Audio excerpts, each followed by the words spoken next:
Olá, minha família, graça e paz. Que Deus nos abençoe.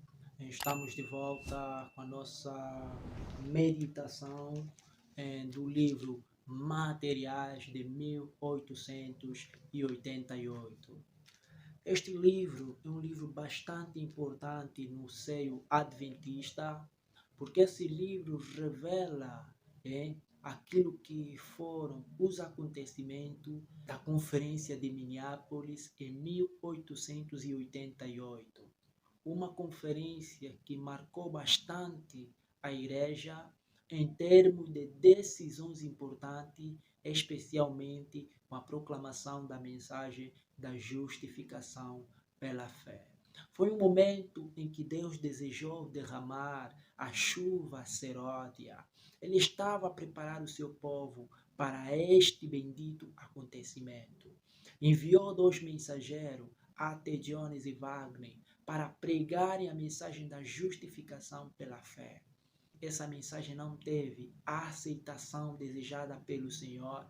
Os homens barraram a luz e a luz não raiou sobre o povo. Esta década de 1888 não foi simplesmente marcada por este evento. É uma época em que havia muitos debates acalorados, especialmente de algumas entidades principais dentro da organização adventista. Ellen White escreveu cartas direcionadas a estes pastores. E neste livro, o volume 1, a primeira carta vai para Wagner e Johnny.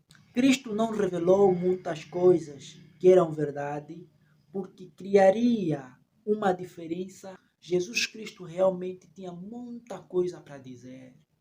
Mas a serva do Senhor diz que Cristo não revelou muitas coisas que eram verdades. Havia assuntos que eram verdades tremendas. E muitas dessas verdades criariam disputas e contendas, de acordo com a realidade que o povo se encontrava naquela altura. Havia ensinamentos que havia alas acaloradas que defendiam os argumentos segundo as suas fontes, segundo as suas bases. Para prevenir com que haja disputas e contendas entre os discípulos, entre os apóstolos, entre os fariseus, entre os escribas, entre os saduceus. Então foi melhor Cristo não revelar toda a verdade, porque criaria diferença de opinião e suscitaria disputa. Então, imaginemos que Cristo reprovasse certos ensinos que Moisés ensinou. Vimos que não há contradição na palavra de Deus. Um dos princípios que a Bíblia apresenta, desde Gênesis e Apocalipse, é o princípio de não contradição. Um livro não pode dizer X, outro livro dizer B. Todos os livros devem ter harmonia e sintonia para podermos chegar num único consenso da verdade. A verdade não pode ser particular, a verdade não pode ser distinta, a verdade deve ser um todo e a verdade deve ser universal. O que é verdade para mim deve ser verdade para ti. Então, Cristo, preservando este princípio, omitiu muitas informações que criaria disputa, diz a serva do Senhor, entre os discípulos. E continuando diz que, mas jovens que não passaram por essa experiência que tivemos, logo estariam envolvidos nisso. Então, jovens que não sabem o que está numa disputa, as consequências que causa ideias controversas em conflito, jovens que não tiveram essa experiência, especialmente nós que vivemos nessa geração, jovens que não conheceram o sacrifício para se obter cada verdade, jovens que não compreendem a importância da harmonia e da unidade, estão dispostos a desfazer os laços harmônicos por simples ideias preconcebidas, por simples ideias pessoais e argumentos que muitas das vezes fogem do contexto e fora do pretexto bíblico. Jovens que não passaram por essa experiência. E a serva do Senhor diz que logo estariam envolvidos nisso. Nada lhes daria maior prazer do que ter uma viva discussão. Jovens, temos jovens que amam discussões teológicas. O conhecimento da palavra de Deus, quando não é repartido, é acumulado e é negligenciado o dever missionário. Muitos focam-se em querer provar simplesmente as suas teorias e doutrinas que estão certas e que os outros estão errados. Esse não é o nosso trabalho. Ter uma vívida discussão, tentar derrotar um oponente, tentar derrotar um irmão que tem uma posição diferente, estudando simplesmente para poder debater, isso não é espiritualidade. Não é espiritualidade. Estudar para debater. Devemos estudar para salvar almas, não para debater. Quer debater? Vai debater com Satanás, não com teu irmão. Continuando, a serva do Senhor, no segundo parágrafo, diz que estamos no grande dia da expiação, um tempo em que o homem deve estar a afligir a sua alma, confessando seus pecados, humilhando seu coração perante Deus, aprontando-se para o grande conflito. Estamos a viver no grande dia da expiação. E o que estás fazendo, irmão? Será que tens afligido a alma em contrita oração? Orar por aqueles que estão em pecado, aqueles que estão na bebida, aqueles que estão no mundo, aqueles que estão nas fileiras de Satanás. O que estamos fazendo nesse tempo de aflição, nesse tempo de expiação? Aqui diz que um tempo em que o homem deve estar afligindo a alma. É um tempo em que devemos confessar os nossos pecados, não confessar os pecados do irmão. É os nossos pecados que devem ser confessados. Não é confessar publicamente. Nós queremos confessar publicamente os pecados de nossos irmãos. Que eles fizeram, eles fazem, eles comem, eles bebem. Mas nunca olhamos para nós mesmos. E quando nós nos concentramos nos defeitos de caráter dos nossos irmãos, nós perdemos de vista os nossos próprios defeitos.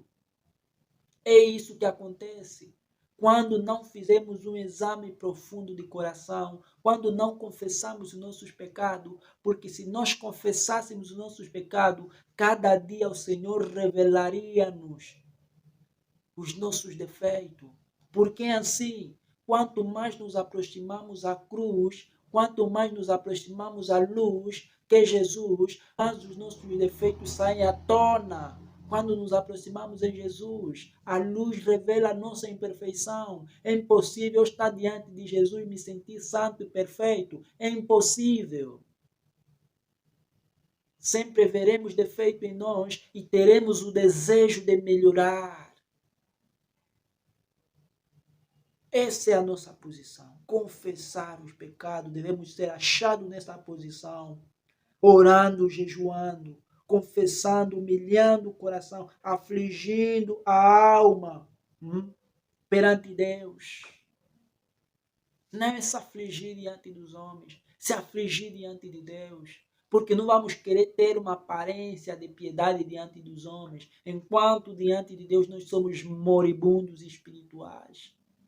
O que adianta ser louvado pelos homens, ser achado de espiritual, religiosa, a espiritualidade que está a tomar redeia dentro da comunidade leiga, é a espiritualidade virtual.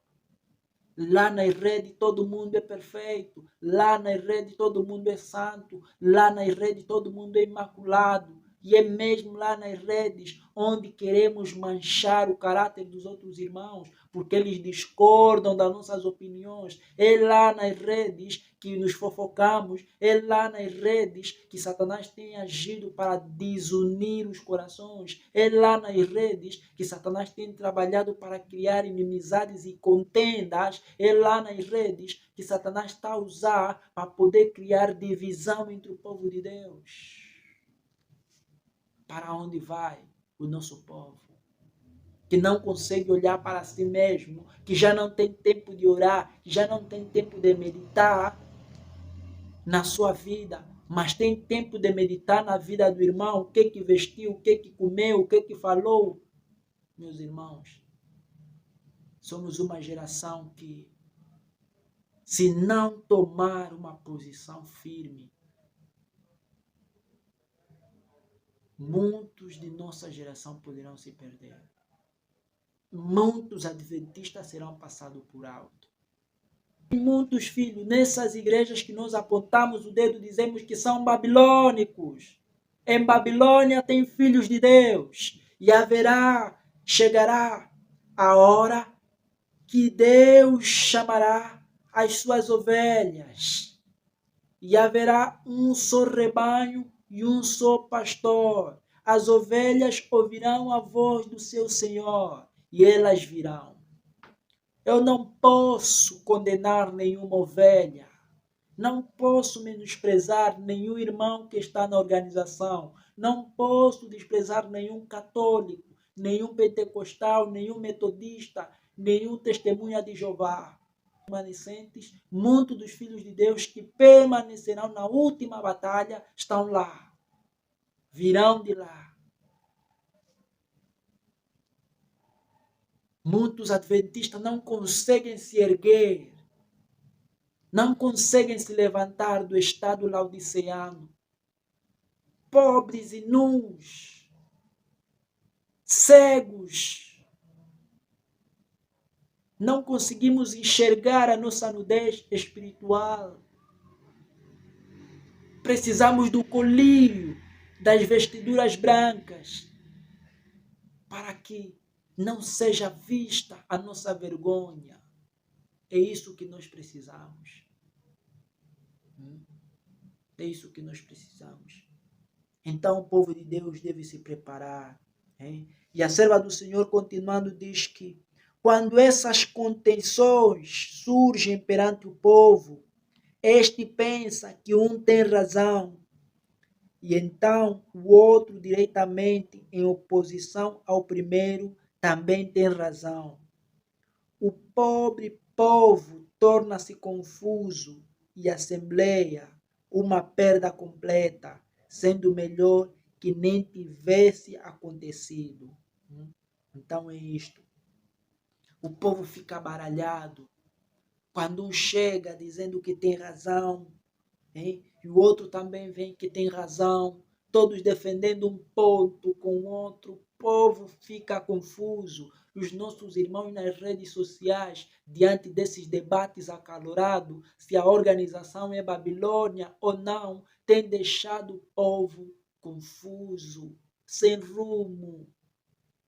Tantos pró que a igreja é Babilônia e os contra esta posição, todos cooperam nessa salada de Satanás, e nos quais eu não estou excluído. Já caí nessa tentação de tentar defender, entrar no debate.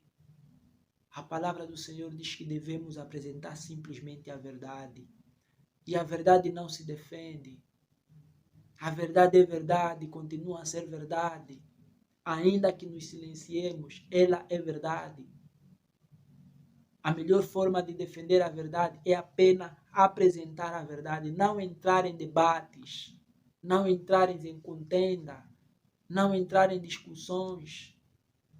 O povo tem estado confuso, o povo tem sofrido, o povo tem sido massacrado, sem tomar uma posição para onde se dirigir. Então Satanás está a trabalhar arduamente para poder destruir a linha leiga, a obra irregular. Satanás está a trabalhar arduamente. Então que o Senhor possa nos abençoar. No próximo vídeo, que o Senhor possa nos abençoar, que tomemos uma posição correta diante deste grande conflito que nós estamos, para que não sejamos participantes dos pecados de nossos irmãos.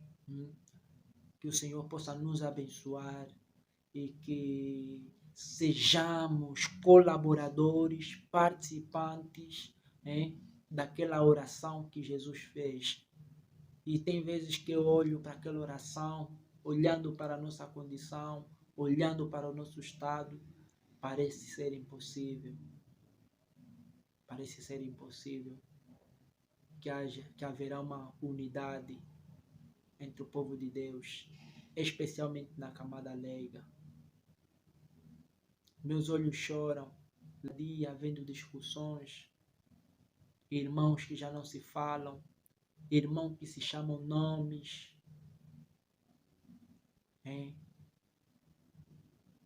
É terrível. Nomes feios são atribuídos, adjetivos, substantivos.